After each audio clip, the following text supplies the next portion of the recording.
So, live from Denver, Colorado, where the weatherman is warning us about local residents to brace themselves for a huge snowstorm. But tonight, the storm on everyone's mind is taking place indoors in the Nicklaus Sports Arena, home of the Denver Nuggets.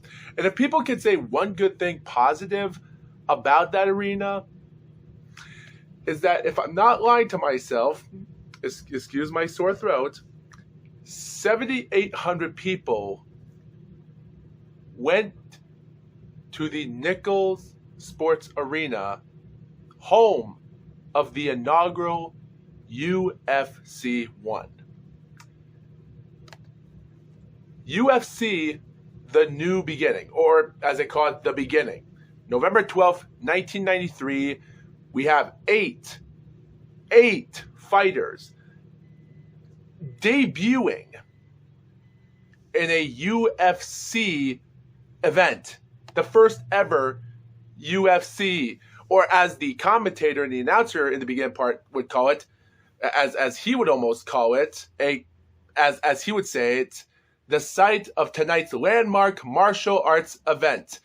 And he says, and I quote, 8 of the deadliest fighters in the world will meet in a no-holds-barred combat to determine who is the ultimate fighting champion. Be forewarned, there are no rules, no judges' scores, no time limits. And there's also no weight class, which means you can weigh at 180 pounds, you can weigh at 200 pounds. Hell, you can weigh at 400 pounds if you wanted to enter in this competition. No weight class. 8 of the fighters are from each division. Each division. Keep that in mind. And here they are.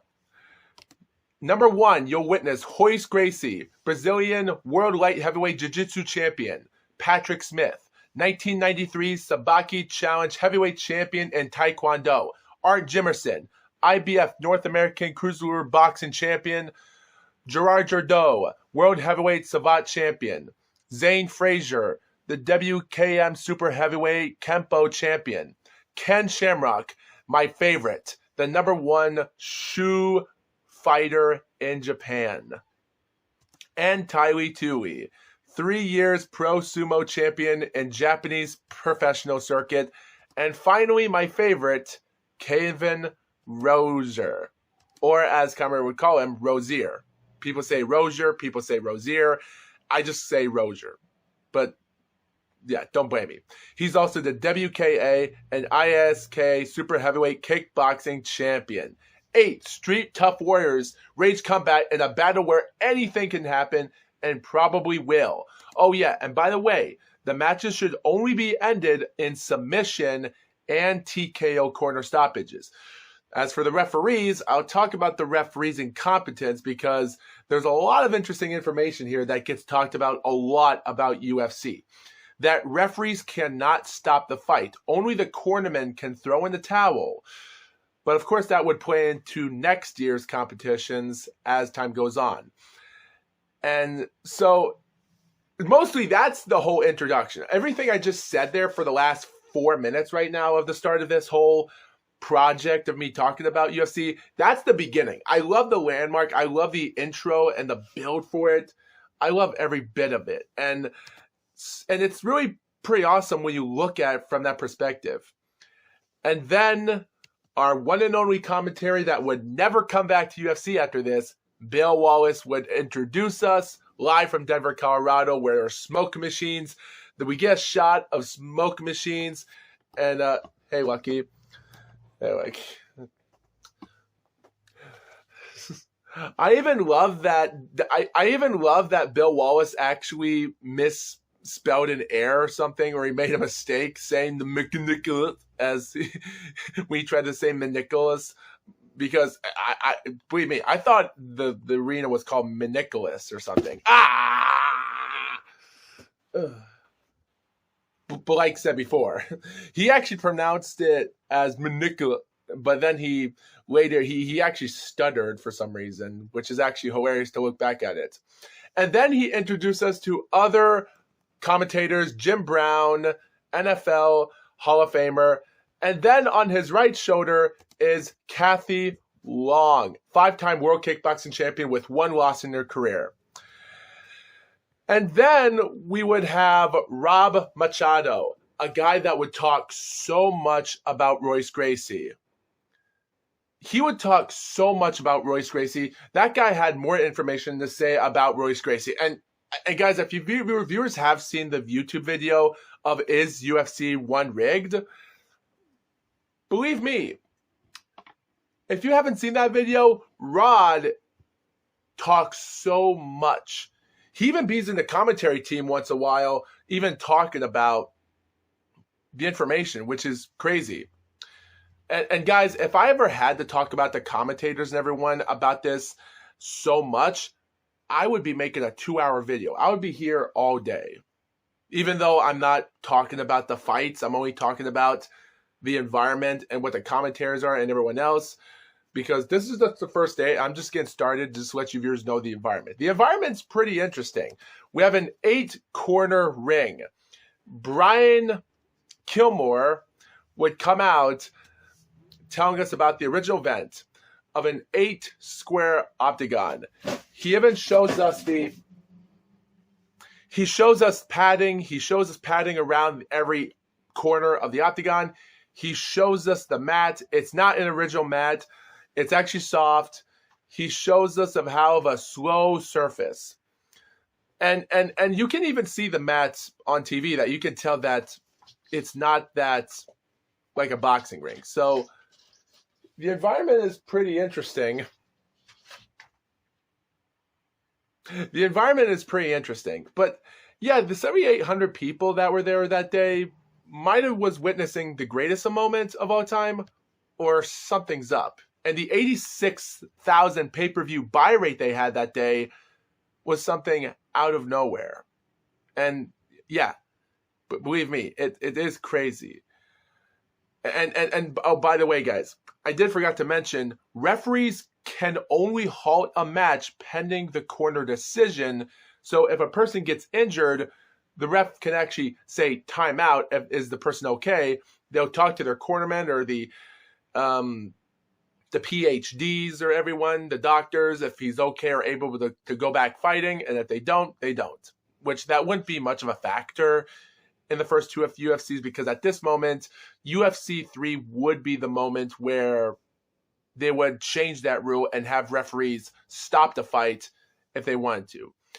So yeah, in competition, the environment's pretty interesting, and I think it's going to be something interesting because it's November 1993. This even took place around the same month with the Riddick Bowe and Evander Holyfield 2 and the Man in the Parachute. So I think the month of November 93 was something special to talk about. And to be honest, I enjoyed it. Finally.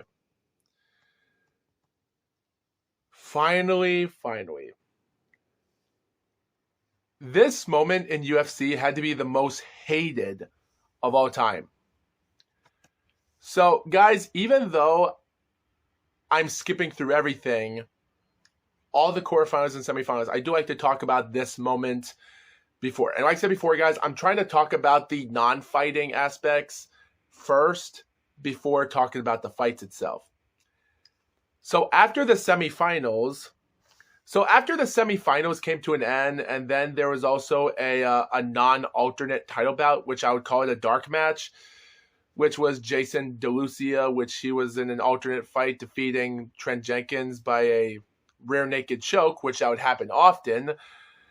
And even though no fighters pulled out during the tournament, because it did stated that if a fighter in the tournament was injured, he would pull out, and Trent Jenkins or Jason DeLucia that was there that day that were in the tournament would be the replacement for any of the fighters that were hurt. But that was never the thing. So, and the fight ended 52 seconds. So if people have footage of that fight, let me know in the comments, because I really want to know if there's footage of that fight. Because I just want to know. Because as for the referees that were there that night, I think you can already tell why I went to find the footage. Just to see what the referees were doing at the time and how the fight ended due to that moment. It was only 52 seconds long. But yeah. So, but after the alternate bout was over, we go live to a Gracie member named Helio Gracie, a jiu-jitsu of the family name of the Brazilian Jiu-Jitsus. And then we have Rory and Gracie. Well, we have Rory and Gracie out of nowhere with a microphone. He's holding on to a plaque. Rory and Gracie is holding on to a plaque in his hand, talking to the mic. And the first thing he says when he actually says, he says this, and I quote, "What's the oldest question in the history of combat?" And then barely a tiny bit of the audience goes, "Boo!" The crowd, boo! I laughed my ass off. This guy, Rory and Gracie, was giving us a question, and all part of the crowd went, after he said that, booed. And then he says after this, "The Ultimate Fighter, we have to pay our respects to acknowledge the accomplishment of a pioneer warrior." And the crowd, more of the crowd, boos. The crowd just disrespected it. It's like, keep this in mind, guys. We're in America. We have Brazilian people inside an octagon in Denver, Colorado. The crowd boos. I don't want to say that's disrespecting, but dude, like watching that footage today, it was just so messed up. And keep this in mind, after he goes for 65 years ago, the camera cuts to Royce Gracie and the rest of his members of the Gracie putting their hands behind their backs, like representing their father and everything that he accomplished, and the crowd is disrespecting. The fans want to see fights. They don't want to see someone being commemorative of a plaque. It was so funny, but I just felt bad about this. And Rorian is trying to commemorate his father for everything that he did. Any challenge, he's putting everything, talking about the fighting style, every challenge he went through. And then he comes out, he says that this is what he shows. He holds the plaque. He says, "The fighting world respectively addresses him as the Grand Master Pardon me, I just can't stop laughing right now. As the Grand Master of Edu Gracie from Brazil." And then the crowd applauds. For some reason, 1 minute they were booing and now they're applauding. I just don't understand. And Hellion Gracie finally puts his hand up and just thanks everyone for the applause. So, and at this moment, people think that they're done. But no, Rorian continues to talk. His brothers call him father. Therefore, with much love and respect, that he presents that this commemorative plaque to a new Gracie, the first Ultimate Fighter. So he gives him this plaque, and yeah, with everything going on. And then when fans think that the talking's done, Rorian continues. how he said, how Rorian continues to talk, saying how we are very proud to be here tonight. We hope you enjoy the show. And this is what real fighting is all about. The crowd boos again, and then they cheer again.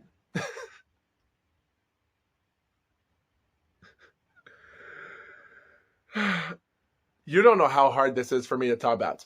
And of course, the translator would say how he's glad to be here tonight and talking about in the 65 years for everything he's went through.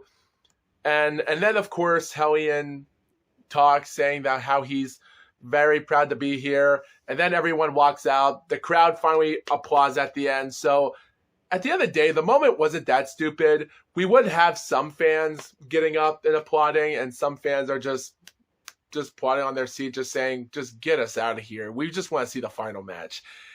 I was just really shocked. But at the end of the day, the crowd booing wasn't that much of a problem. But yeah, there was moments in time when you think to yourself that this crowd, like, that night was just something, like, it was just crazy enough looking back at this footage after a long time. It was shocking.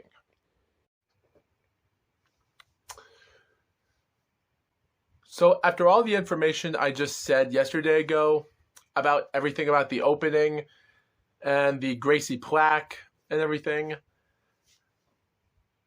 it's time to talk about the fights of UFC. And after writing no more than probably 800 words, because I'm not really a writer, I try to get some of the information as best I can. So I might stutter a lot. So keep this in mind. So let me just let you viewers know this.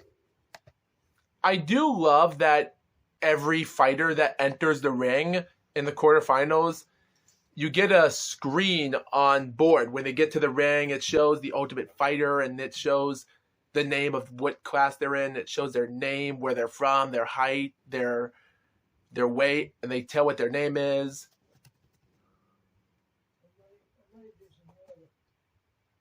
I will say, though, this was interesting. Like, it's crazy how they even brought this up. Because you have 8 fighters. You have a sumo, a savate, kickboxer, Kempo, a boxer, Brazilian Jiu-Jitsu, Taekwondo, and a shoe fighter. And the first fight starts with a savate and a sumo. That's how they open up the show with the first ever UFC fight. Hell, even Taiwi Tui, the sumo, said in his card where they had the screen of his name and the board of where he's from and such, and he says that in his heart of heart, he knows he can win. What happens? The first thing he does, they size up each other in the first few seconds. They turn around in circles.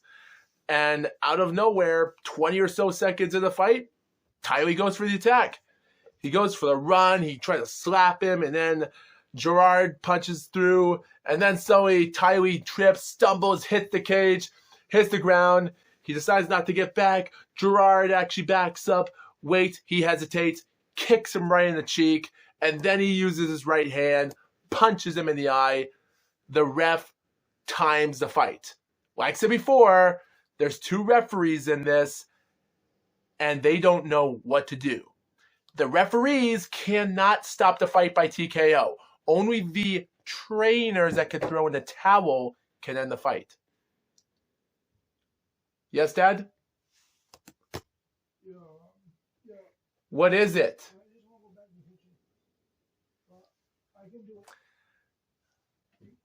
Time out. All right. Just to let you viewers know, this is the main reason why I can't record content or reaction videos full time, because I have to help my arthritis father. Life sucks. And I'm tired, and I don't understand why VTubers aren't suffering through the same thing I'm suffering right now. So anyway, back to the fight. He goes for the kick. He right punches Tylee Tui in the eye. Referee stops the fight. They can't stop the fight. They can only stop the fight if the fighter taps by submission, or the people throwing the towel outside the ring earns by TKO. Refs can't stop the fight. It was abysmal. They can only stop the fight and check the doctors if anyone can continue. They check the fighter. Tylee gets checked. Doctors think he's okay, but Tylee's trainers and his brother stops the fight. 26 seconds in the fight. The fight is over. And even the commentators even assume, you can even hear Bill Wallace and the commentators saying that they can't stop the fight. They're just checking on Tui. And I'll be honest, guys, I didn't like this. It is crazy. I did laugh my head off thinking when Kathy Long and Bill Wallace were making a joke about Tylee losing a tooth. And with Bill telling Kathy, hey, have you found that tooth? And then he actually, with her replying, shaking out her head no. And of course, he would say that he's going to find the tooth later just to put it under his pillow, which is funny because the last time he got money was 25 cents under his pillow, which Kathy Long said, was that from the Tooth Fairy? So the commentators were having fun. But yeah, this would be the only time Tylee Tui would ever fight in an MMA fight, and that would be it. Gerard would be going 26 seconds by TKO from head kick, even though it ended with him throwing that right hand in the punch, which we'll get to that sooner than later. And even though Gerard didn't use up a lot of his stamina, he just started. That's good, because if you can end a fight quickly, any of the other fighters that last a fight longer than yours, you are more capable of winning the tournament. And I think that's what we're here to witness, that these fighters want to end the fight sooner than later. And at the end of the day, I think that's what we're about to witness here. So, yeah, and I will say, though, the commentators even talked about how Tylee Tui never got up, because they even talked about, even the NFL Hall of Famer even said this or that, and they said this, the other said that, saying that you had to get back up, and they thought the referee was going to hold on and stop and give him a 1, 2, 3 count. That's not what MMA fight was, and that's why Tylee Tui hesitated not to get back up. But I don't think he was able to get back up quickly because, yeah, it was his fault. And to be honest, like he said in his interview, in his heart of heart, he knew he's going to win. Not even close. Right. Next fight, Kevin Rozier, or people call him Rozier, versus Zane Frazier in asthma. Now, the history goes that Bill Wallace once went on an interview some years ago saying that Art Jimerson had asthma. We'll talk about Art Jimerson in a while. He's the boxer, and he'll be in the third fight in the quarterfinals after this fight. And it stated that the smoke machines, that every fighter that enters in the ring, one fighter can enter in the ring, the other can enter in the ring sometime later with smoke machines.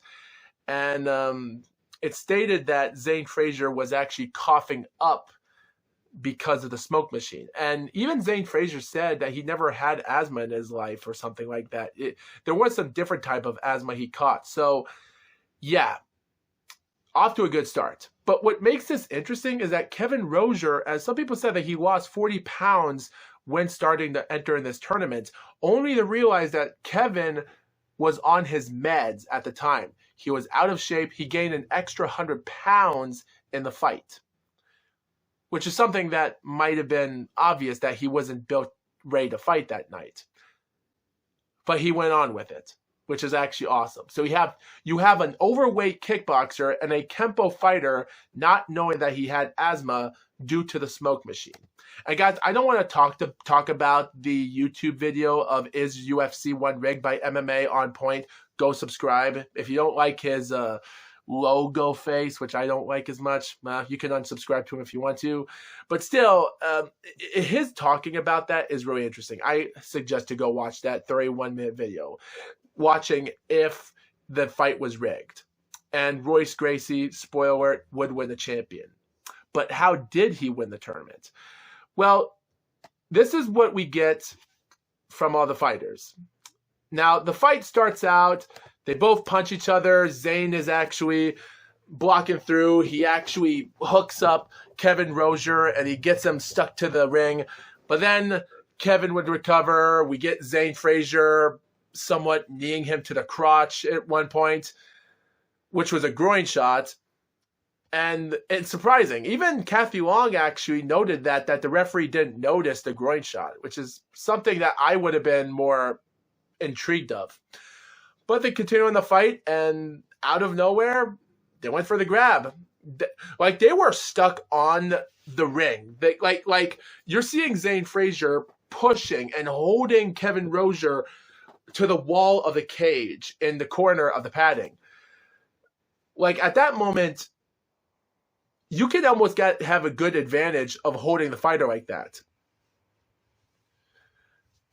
I'll be honest, though, this fight, I wouldn't say this fight was boring.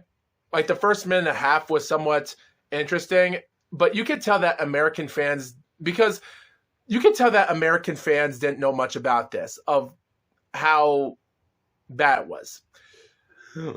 Because this is 1993, and MMA fighting in the United States was just getting started.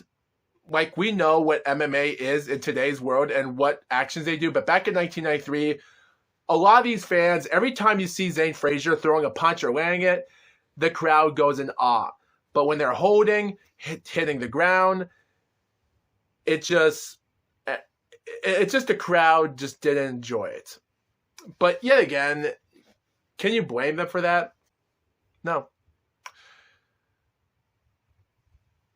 So around the 2-minute mark, they start to rest. Kevin did try to put a arm inside his arm to wrap Zayn's head. Failed. And then Zayn uses another kick to the groin again.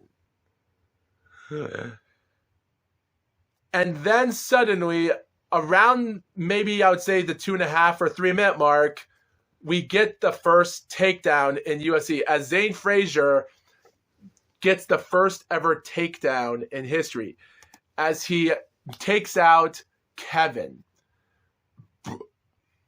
Excuse me. He gets back up. He's kneeing him. He's throwing everything.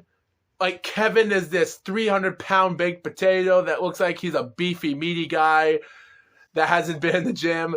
He knees him. Kevin gets back up. He throws punches.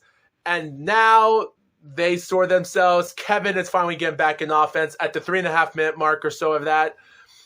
And at this moment, Zayn Frazier is... like, Zayn seems tired. Kevin looks tired. And then the fight ends at the 4-minute mark. Kevin is just backing him up. He's backing him through the ropes as well. He's throwing kicks far away to scare him away. And the fight ends at the 4-minute mark. And I know it's the 4-minute mark because on the bottom right screen, it shows the timer of 1 minute to go in the 5-minute mark.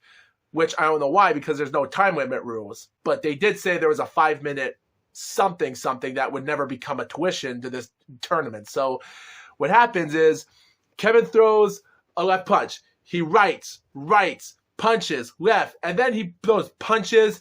Zayn's down. He's throwing right. And then he puts his right arm on top of the ring post, and he stomps the heck out of him with his right foot. He does it a second time. At this moment, the trainer should have thrown in the tower a long time ago. Like, I can't even talk straight. It was so gruesome. At this moment, I did not enjoy this fight. Like, it went the distance as much as I can. It was a longer fight. Like, it was 4 minutes and 20 seconds long, so I can't say much about it. It was a fight. It went long the distance. Zayn became the first fighter in the UFC to do a takedown, but Kevin Rosier became the first to ever recover from that and won the fight. Hell, even I wish they didn't bring the rule of the referee should stop the fight, because they should allow that the referee should stop the fight. Like, the referee should have stopped the fight if they actually did have that rule in placement instead of the cornerman throwing in the towel. It was, I just didn't like that. And of course, Kevin Rosier would be interviewed at the time, which, keep this in mind, the whole entire segment, Kevin Rosier and Ken Shamrock would be the only two guys being interviewed after a fight. Any of the other fighters that won or lost would not be interviewed, except the winner of the tournament. But we'll get to that later. Of course, Kevin would get his talk about this or that. They celebrate the win. And seeing Zane Frazier getting his gloves off and everything, and some of the padding out, and seeing him breathing a little bit, I can almost tell that he had problems in that match. Like, he seemed really tired. It seemed really tired.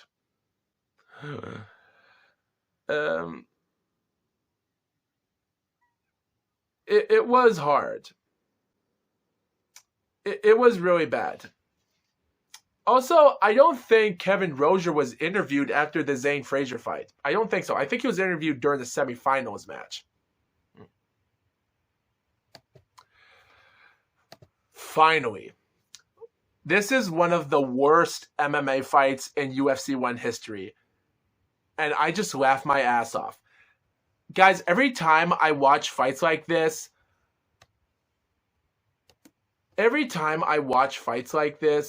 I always see stupidity happening. Royce Gracie, the Gracie name, taken on a boxer with multiple losses in his career, and he's barely being ranked at, for God knows why. He's a friggin' NABA cruiserweight champion. This guy has 5 losses in his career. And he's about to take on, like, okay, hear me out. Let me start back from day one. So in September, Art Jimerson already won his 29th fight.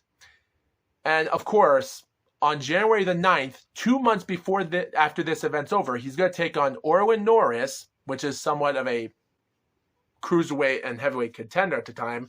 He's going to take him on for the top rank, to be part of the top ranks of boxing, if that makes sense to you viewers, okay? So there's no way that he's going to fight 3 full fights in this one tournament if he's going to get prepared to take on Orlin Norris. So obviously Royce Gracie knows. But you want to know what's stupid about this? Royce enters the fight first. He talks this or that. Art Jimerson comes in wearing a boxing glove. He has one hand. The rules in UFC 1 said that there are no rule. You're not supposed to wear gloves or any other type of stuff. He wears one boxing glove and his other hand not wrapped with a boxing glove. And he's wearing boxing shoes. He can't kick Royce Gracie. This was dumb. This match is dumb. It's making my nose itch. I hated it. So you get this fighter coming out, and the announcers are even saying, this is what the announcer said. Like, Kathy Long did say that boxing is somewhat limited because there's too many rules in boxing, Bill Wallace said. And they were complaining about that due to a Brazilian Jiu-Jitsu. But Bill Wallace said, and I quote, Jimerson tried the techniques of this style of fighting, but he gave it up because I'm going to do what I've been doing for the last several years. And then they show the postcard screen boxer, and all you're seeing him is he's riding a friggin' bicycle. 196-pound dude taking on a 180-something pound Brazilian Jiu-Jitsu, the lightest fighter. Keep this in mind, Royce Gracie is lighter than anyone else in the tournament. And Jimerson second. It's so...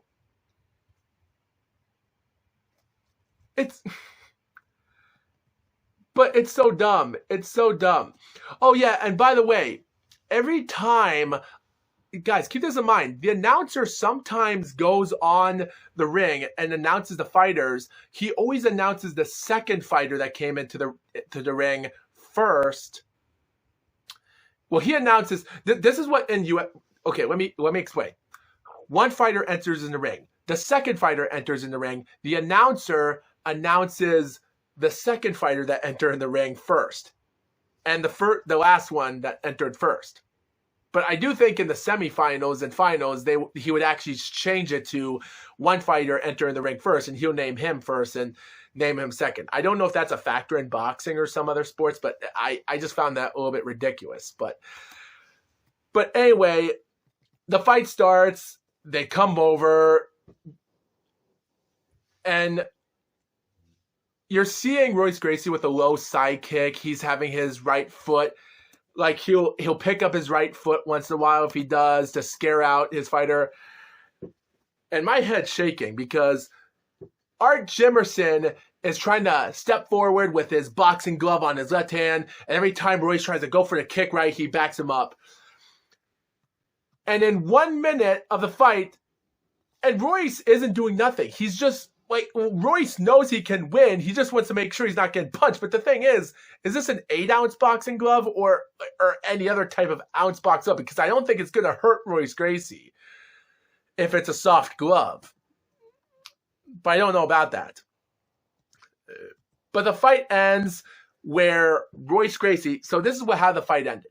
Royce goes for a pick. He picks up his right leg. He goes under, grabs Art's legs, takes him down, and then he goes on top of him. He smothers his opponent. This is the first time a fighter has ever won in a UFC fight by a smother choke. He wraps Art's legs, puts his legs straight on. Art can't pick his legs up. He's holding on, and then suddenly he wraps up Royce Gracie's arms. He can't even hold on to his arms grab because he has a boxing glove on. Even the announcers said that I would rather take off that boxing glove off because he can't grab. And even one of the announcers said if I were him, he might have well taken that thing off. And after he said that, he taps. Even Art kept tapping because he couldn't breathe because he was getting smother choked. He was tapping so much that the referee was putting his hands like this on the ground, like, okay, take it easy. Like the way the stupid referee had his white Michael Jackson goes on, he's putting his hands like this. Like it's like all right, take it easy. I'll be there. It's like the referee didn't give a shit. It almost looked like he wanted Royce to murder him. It was just so. The referee. There are two referees here, and I'm not going to name them because it's going to be horrible. But it was so incompetently stupid. Like he tapped out a while ago, and the referee was just standing there saying, "All right, take it easy. What am I supposed to do?" And then Royce gets off of him and he puts his hands up. The crowd boos because they know. It was just so... This was a horrible fight. Guys, this is why I actually thought Francis Ngannou was going to do a good job against Anthony Joshua, because sometimes MMA fighters have more skills of holding them together because they know their differences from length, reach to actually to attack a person, which in boxing, you have to be within arm's length of punching a person. Of course, AJ got lucky on Ngannou because he was in a boxing ring. Art Jimerson, he was in an MMA ring against a jiu-jitsu. So, of course, there was a mismatch. But at the end of the day, you can be like Anderson Silva taking on Chavez Jr. and how that fight ended. So, yeah, sometimes an MMA fighter can do an unbelievable moment in boxing. But, yeah. But, by the way, guys,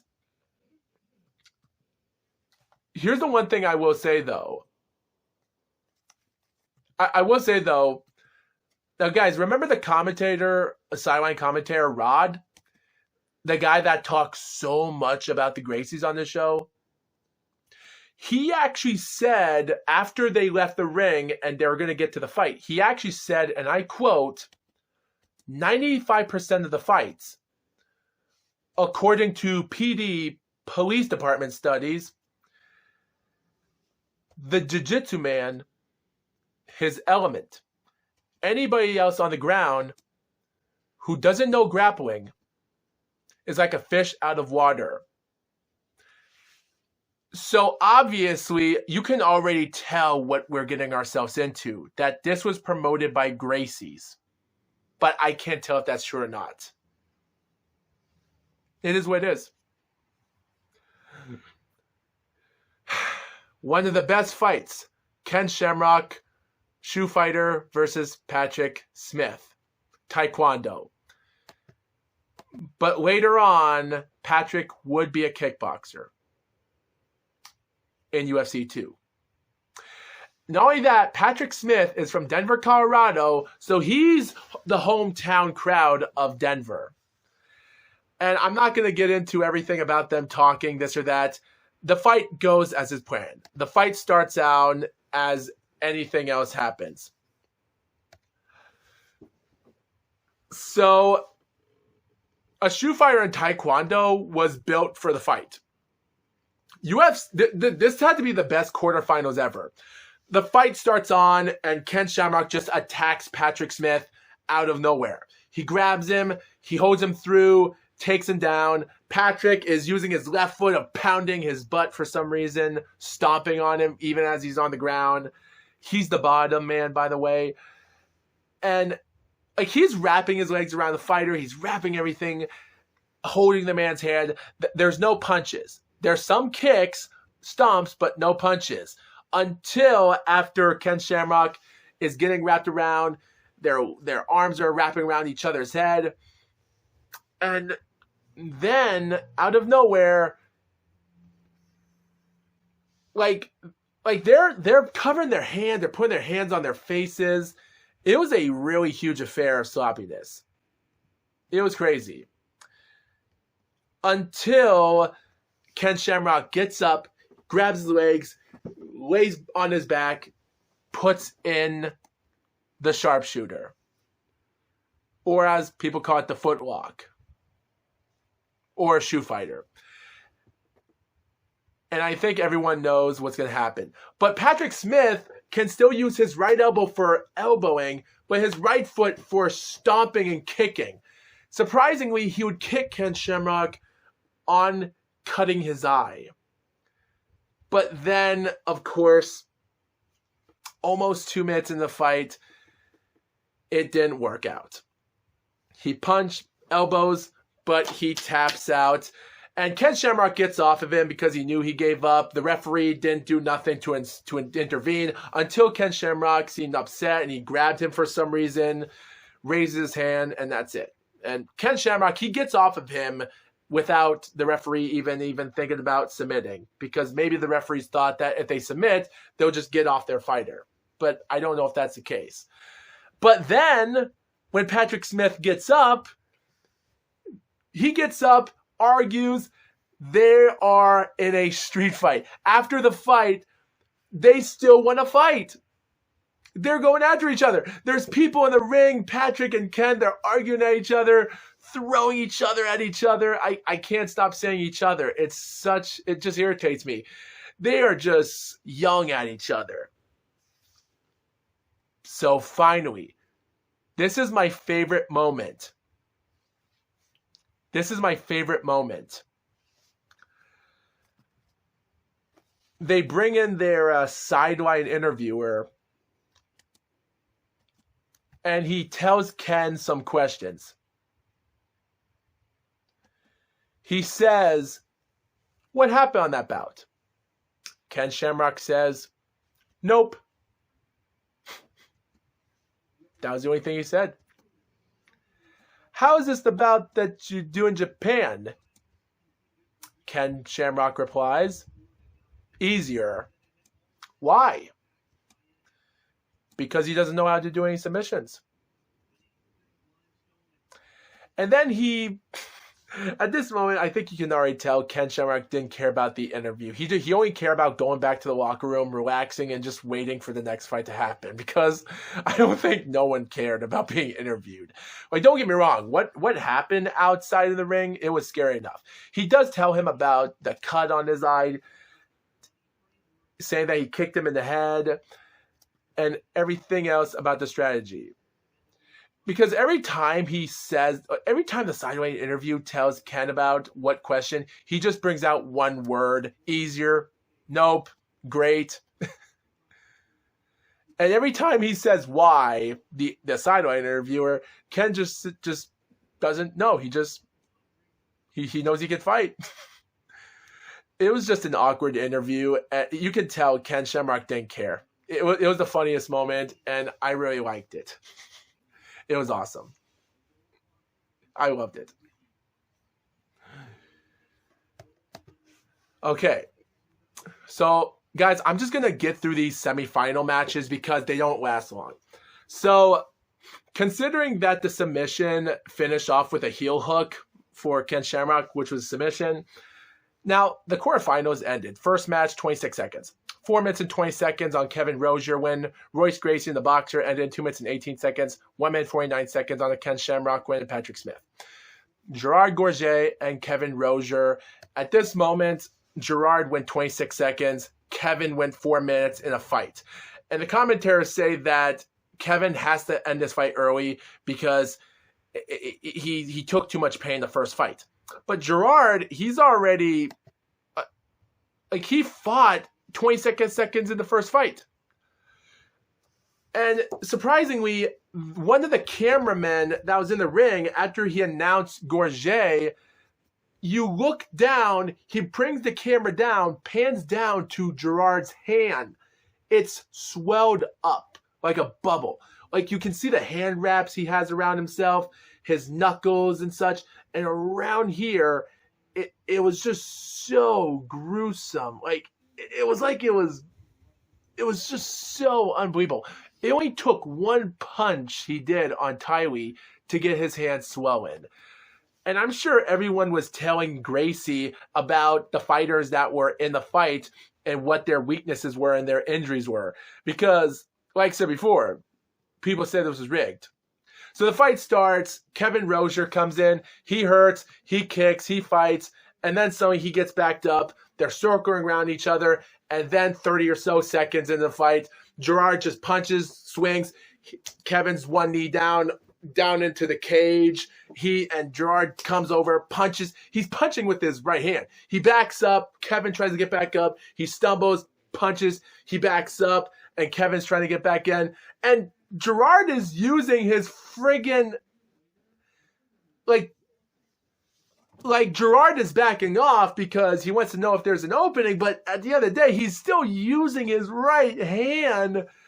And then suddenly he kicks him, and then towel thrown, fight's over at 59 seconds. What a fight. And surprisingly, after the end of the fight, Kevin Rozier would be the happy person. He was still joyed about it. He would still go on interview. Even the commentators were surprised of how Kevin was still smiling after that fight. So Brian, the guy that interviewed Ken Shamrock, he's saying with 2 bouts, with it's so hilarious. It's great that how Kevin was still smiling over through all that. He also did wish best of luck for Gerard in the finals because he deserved it. Because at this moment, Kevin Rozier lasted 5 minutes and 19 seconds in 2 fights, while Gerard lasted 1 minute and 25 seconds in 2 fights. So if Royce Gracie and Ken Shamrock last the fight longer, then he might have a chance to win. Not the way he expected. Ken Shamrock, Royce Gracie enter the bout after the corner stoppage in this first semi-fight. And considering with everything going on, the fight continued, and the commentators were already expecting that Ken Shamrock and Royce Gracie were the best fight of the night, and people were already thinking that Ken Shamrock was the second best fighter in that tournament that night, with Royce Gracie being the first. So the fight starts on, they land each other, and before you know it, Royce just attacks. He attacks soon, brings him down. Ken tries to get on top of him, and they recover through, and they get back up. They land again. Royce is putting some kicks to his back. He's on the bottom. Ken is the top, and he's trying to put in a sharpshooter. He almost puts the shooter in, or the shoe fighting. Royce rolls back up. He's on top of him now, and he puts in the rear naked choke. And this is how bad the fight ended. He puts the rear naked choke on him. Ken taps, but the referee does nothing. He does nothing. And it was so dumb. Royce is yelling at him that the fight's over. And they finally get off. It was so bad, and it was so dumb. Even Ken Shamrock went on sideline interview about everything, and it was just obvious that something was up. Royce Gracie lasted 3 minutes and 15 seconds in 2 fights. So he has enough energy to stay in the finals if he can survive with Gerard. So, of course, Ken did say in an interview that he couldn't breathe and he felt like going in. And he did assume that the Gracies were tough people in the world. And it was, and you do gotta get used to this kind of stuff. He told him. I think one of the more interesting things is that Brian told Ken that you and Gracie had to be the 1 and 2 greatest fighters that night. Which Ken Shamrock replied, "I'm the 3rd best." Which goes to show you that even though he didn't make it to the finals, he still concerns himself as a 3rd best. Considering that it's Gerard and Royce Gracie that are 1 and 2. So that's a little bit respect for Ken Shamrock to actually say that, because I do find that to be interesting for him to say that. So at the end of the day, yeah, sometimes people can say that you're the 2nd best, but yeah, it is what it is. And then to the real of everything, it was just beginning to end, and do it next year. So after skipping the alternate bout and the plaque and everything else that happened, we get Royce Gracie and Gerard Gorget, 2 non-American fighters. Gerard's from Netherlands, Royce is from Brazil. 6 of the other fighters that are eliminated are all USA. This fight, now guys, there's not a lot of information about this fight, so I'm going to continue. I'm just going to jump into this fight. So we already know Gerard Gorget has this hurt hand. It's swelled up. And seeing Gerard, he's 38 years old. He's in a ring against a really young Royce Gracie. He also had a little bit of a cut foot and such, and he had the balls to go into the finals against Royce Gracie.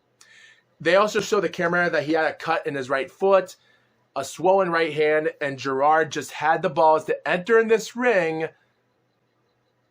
to fight Gracie for the finals. That was extreme. Because if he wasn't capable of fighting that night, Jason DeLucia or the other fighter that he defeated in the alternate bout would have been a late replacement for the finals. It's possible. But the championship ends like this. Fight starts. Gerard's trying to scare the kick. He throws on. And then suddenly Royce does his famous right foot carry. And he tries to pick him up the same he did to Art Jimerson. And at this moment, Gerard is backing up to the ropes of the steel cage. He doesn't want to take the fall. And then suddenly, 1 minute or 40 or so seconds of fight, Gerard would be taken down for the first time in his career on his back. The crowd goes crazy. Ken Shamrock is on top of him at this moment, and he has his arms wrapped around Royce's head and everything. But then the fight would end when Gerard would go completely on his belly and his back between Royce's belly and so him. So he's on top of him. He's grabbing onto Gerard's hand. It's hurting so much. And like I said before, this is also the rear naked choke. Just like he did. Only this time, and he taps. So Gerard taps, but the referee knows that he's tapping, but Royce is choking the crap out of him, and the commentators, the commentators knows that Royce isn't letting go because he wants to make sure the referee knows. He knows, and the fight's over. Don't get me wrong. I'm not saying that Royce was that bad because some people did treat Royce like crap because every fight he won with Jimerson, Shamrock, and Gerard, that every time his fighter taps out, he does nothing. He keeps holding him until the referee's noticed. Don't get me wrong, I don't blame Royce Gracie for doing that. But of course, they would shake their hand, say good fight, this or that, and congratulations. And Royce would get a check for $50,000. And sideline reporters would come in. Royce Gracie, your first UFC 1 champion. They give him the $50,000 for the inaugural win. Royce thanks his brother, his family, everyone to teach him, to give him a chance to perform in this tournament for all fighting techniques and everything. And of course he did told everyone's strategy to not give a chance to hit him, and that's the main thing. And he wants to win a fight without getting hit. And to be honest, I don't think Royce got hit once in the face in that entire tournament. Which the only person that would have been Art. But, yeah, Royce lasted in that fight somewhat tiny bit longer because Royce lasted fighting 3 fights in over 5 minutes and 3 fights. So that's pretty decent for him to go that distance in 3 fights. Now, of course, the sideline reporter would tell him, what are you going to do with the money? I'm going to go to Disneyland, Royce said. And that was a funny quote. That was a fun quote, him saying. He did say that he wasn't doing it for the money. No change of him. He wasn't doing it for the money. He's here for the owner of the company and the family's doing for the last 65 years. So that was respect, and that's how the show ended. Well, of course, the reporters and Bill and everyone would go to the reporters, and yet again, the awards would come over. Of course, they would last the final minute of the show, and that would be it. That's how the show ends, and Bill Wallace would never go back to UFC again as a reporter. So at the end of the day, I would say that UFC was an interesting division at the time, but I think waiting in the month of March will be something interesting to talk about. But you know what? We're going to have to wait until that time comes. But for now, thank you viewers for watching this video. With that being said, Foxwolf out.